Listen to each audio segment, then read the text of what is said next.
మన భారతదేశంలోనే మొట్టమొదటి మహిళా టీచర్ శ్రీమతి సావిత్రిబాయి ఫులే గారు జన్మదినం.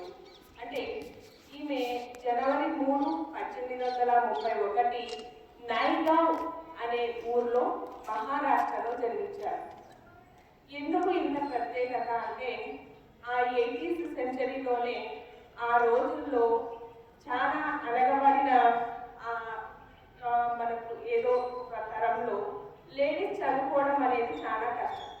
అటువంటి సమయంలో ఆమె తన భర్త సహకారంతో, జ్యోతిరావు ఫులే గారి సహకారంతో చదువుకొని భారతదేశంలోని మొదటి మహిళా టీచర్గా ఆవిడ ఉండడం జరిగింది.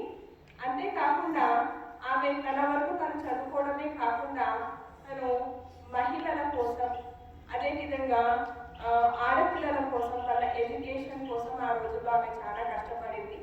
తను చదువుకున్న తర్వాత ఒక స్కూల్కి వెళ్ళి చదువు చెప్పడం కోసం ఆమె వెళ్ళేటప్పుడు ఆ రోజుల్లో ఉండే కొన్ని సిచ్యువేషన్స్ వల్ల కొన్ని వర్గాల వారు దాన్ని వ్యతిరేకించడం జరిగింది. ఆడవాళ్ళు చదువుకోవడం కరెక్ట్ కాదు, ఇళ్లలోనే ఉండాలి అని.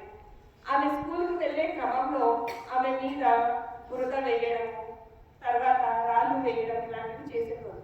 ఈవెందో ఆమె స్కూల్కి వెళ్ళాక తన డ్రెస్ చేంజ్ చేసుకొని మళ్ళీ యాజ్ ఇట్ ఈస్గా తను చదువు చెప్పడం స్టార్ట్ చేసేవారు.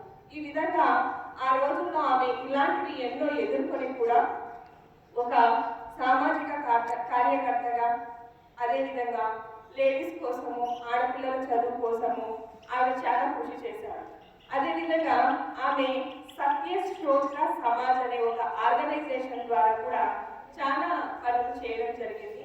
ఫలితంగా ఆమె వేసిన మొదటి అడుగు వల్లే మనం ఈరోజు అంటే మన లాంటి గర్ల్స్ కానీ మనం కానీ ముందుకు రావడానికి తరానికి ఆమె ఒక ఇన్స్పిరేషన్గా ఉంది.